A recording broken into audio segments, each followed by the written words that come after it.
आणि तुमचं वर्णन काय करायचं? जमलेल्या माझ्या तमाम जागरूक देशभक्त आणि खऱ्या मतदार बांधवांनो, भगिनींनो आणि मातांनो, माझ्या आठवणीप्रमाणे संयुक्त महाराष्ट्राच्या नंतर महाराष्ट्रामध्ये सर्व राजकीय पक्षांची एकजूट पहिल्या प्रथम झाली असेल. ही विरोधी पक्षांची एकजूट नाही, ही लोकशाहीचं प्रतिनिधित्व आणि लोकशाहीचं नेतृत्व करणाऱ्या सर्व राजकीय पक्षांची एकजूट आहे. आणि मतचोरी करणाऱ्यांना सांगतो की आज नुसती ठिणगी बघताय, या ठिणगीचा वणवा कधी होऊ शकेल एवढं लक्षात ठेवा. तुमच्या बुडाला आग लावण्याची ताकद या ठिणगीमध्ये आहे.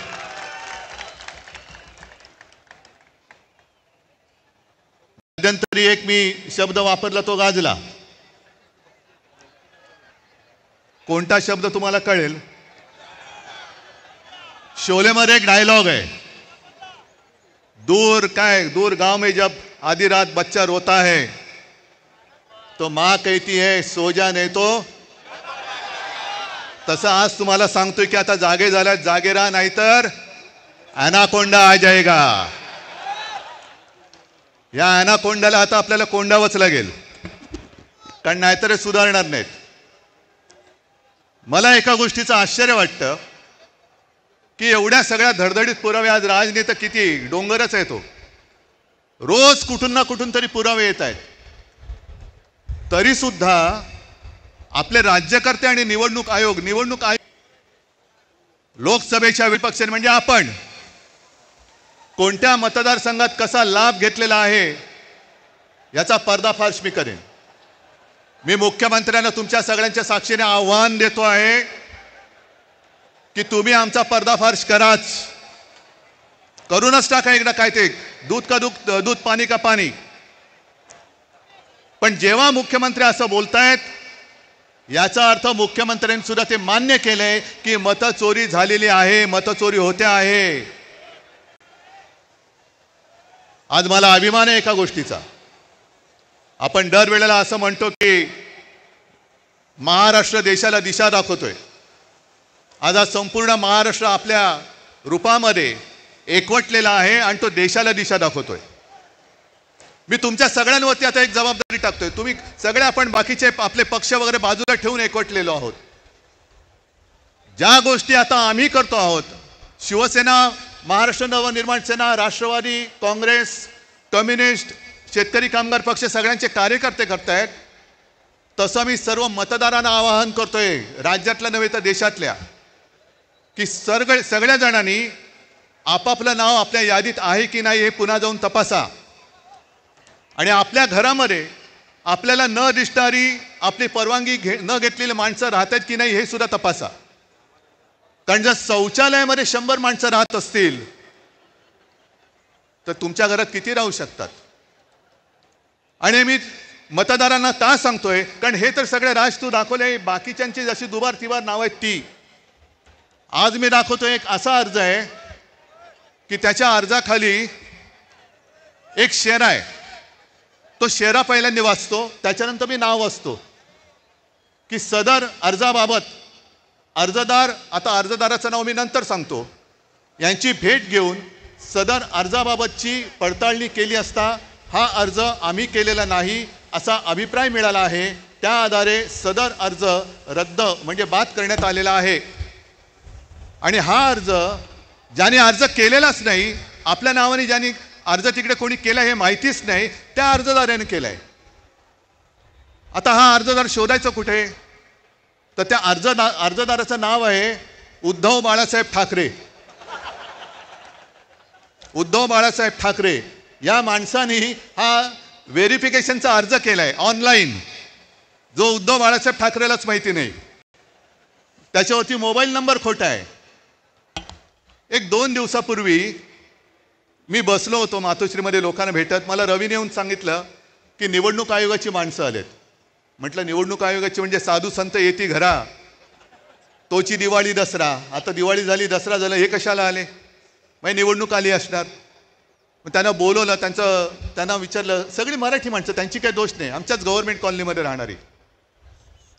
आणि म्हटलं बोला काय हो, काय माहिती पाहिजे तुम्हाला? नाही तुम्ही सांगा. म्हटलं मी काय सांगू, मला काय माहिती तुम्हाला काय पाहिजे? नाही टेलिफोन नंबर बरोबर आहे का? म्हटलं टेलिफोन नंबर खोटा आहे.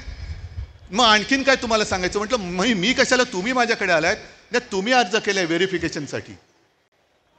मग मी अनिल परबना विचारलं, अनिल देसाईला विचारलं, सूरजला विचारलं, कोणी आपल्याकडनं अर्ज केलेला नाही. आणि विशेष म्हणजे हा अर्ज कधी केला गेलाय? 23/10/2025 म्हणजे कालच्या 23 तारखेला अर्ज केला गेलेला आहे. आणि कुठून केलाय? ते सक्षम नावाचं ॲप आहे. तर सक्षम नावाच्या ॲपवरनं हा प्रकार कशासाठी कोण करत होतं? मी रितसर तक्रार केली की कोणी हे केलेलं आहे. याचा अर्थ असा की माझ्या नावाने खोट्या नंबरवरून OTP काढण्याचा प्रयत्न झालाय. हे सगळं प्रकरण हॅक करण्याचा प्रयत्न झालाय. आणि कदाचित आपण 14 आणि 15 तारखेला हा विषय हातात घेतल्यानंतर 23 तारखेला अर्ज केला गेलाय. म्हणजे माझ्या सकट माझ्या कुटुंबातील 4 जणांची नावं मतदार यादीतून बाद करण्याचा प्रयत्न केला गेलाय का, हे आता आपल्याला शोधलं पाहिजे. कारण नक्की काहीतरी याच्यात डाव आहे. आज इतके वर्ष मी मतदान करतोय, पूर्ण कुटुंब मतदान करतोय. अरे एका पक्षाचा प्रमुख म्हणून मी निवडणुकीचा प्रचार करतो आहे. साध्या गोष्टी आम्हाला नाही कळत. असा की जयंतराव तुम्ही जे बोलला तर त्यांचा सर्व्हर कोणाच्या तरी ऑफिसमध्ये आहे. आपल्या विजय वडेट्टीवारांनी एकाचं तर नावच घेतलं होतं की ही पक्षाची लोक, ही पूर्ण यंत्रणा ॲप सकट सगळे सर्व्हर हे यांच्या हातामध्ये आहेत. कोणाची नावं टाकायची, कोणाची नावं काढायची, कोणी किती वेळा मतदान करायचं. आमचं म्हणणं असं अजिबात नाही की आम्ही निवडणुका होऊच देणार नाही. आम्हाला निवडणुका पाहिजेत. आम्ही सुद्धा यांना एकदा लोकशाहीच्या मार्गाने ठोकायला आसुसलेले आहोतच. पण सदोष आणि चोरी करून तुम्ही जर का आधीच निकाल ठरवून निवडणुका घेणार असाल तर मग जनतेने ठरवायचे की निवडणुका होऊ द्यायचे की नाही. आम्ही नेतृत्व करतो. कोणासाठी करतो? जनतेसाठी करतो आहोत. आमच्यातले सगळे पक्षभेद मतभेद बाजूला ठेवून आम्ही या देशातली लोकशाही जिवंत ठेवण्यासाठी एकत्र आलेलो आहोत. हे केवळ मला काहीतरी व्हायचंय, यांना काहीतरी व्हायचंय एवढ्यासाठी नाही, तर या देशामध्ये आपल्या डोळ्यात देखत लोकशाहीचा खून होतो आहे. आणि खून करणारे आपल्या समोर दिमाखात त्या खुर्चीवर बसलेत आणि त्याच्या चरणी घालील लोटांगण आम्हाला आमच्या आईवडिलांनी शिकवलेलं नाही. एवढी लाचारी करणारी अवलाद या महाराष्ट्राने कधी बघितलेलं नाहीये. आणि म्हणूनच हे जे काय चाललेलं आहे हे नुसतं आम्ही येतोय, राज काहीतरी करतोय, मी काहीतरी करतोय, पवार साहेबांची राष्ट्रवादी आणि त्यांचे सगळे नेते करतायत, शेका पक्ष करते, काँग्रेस करते, एवढ्या पुरतं नाहीये. आजपासून तुम्ही सगळ्यांनी आणि प्रत्येक राज्यातल्या प्रत्येक नागरिकांनी ही जबाबदारी घेतली पाहिजे की मत चोर जिकडे दिसेल तिथल्या तिथे त्याला फटकावला पाहिजेच. लोकशाही मार्गाने फटकवा. आता लोकशाहीचा मार्ग तुम्हाला माहिती आहे.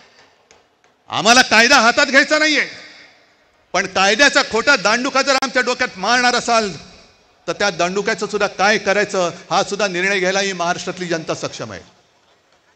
परत एकदा सांगतो, आज ही सगळी एकजूट झालेली आहे. ॲनाकोंडा तर बसलेलाच आहे. मी मागे सुद्धा तुम्हाला आवाहन केलेलं आहे की जसजशी निवडणूक येईल तसतशी यांची दडपशाही सुरू होईल.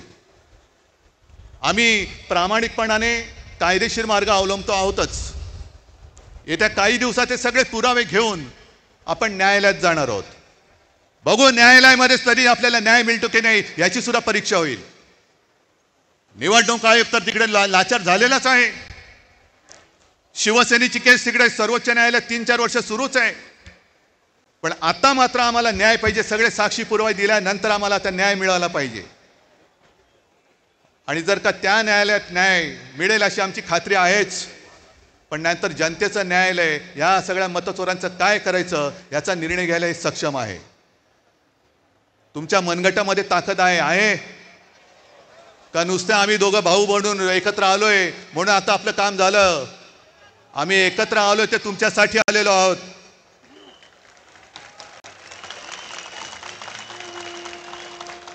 आम्ही एकत्र आलो आहोत ते मराठी माणसासाठी आलो आहोत. आम्ही एकत्र आलो ते हिंदूंसाठी आणि महाराष्ट्रासाठी आलेलो आहोत.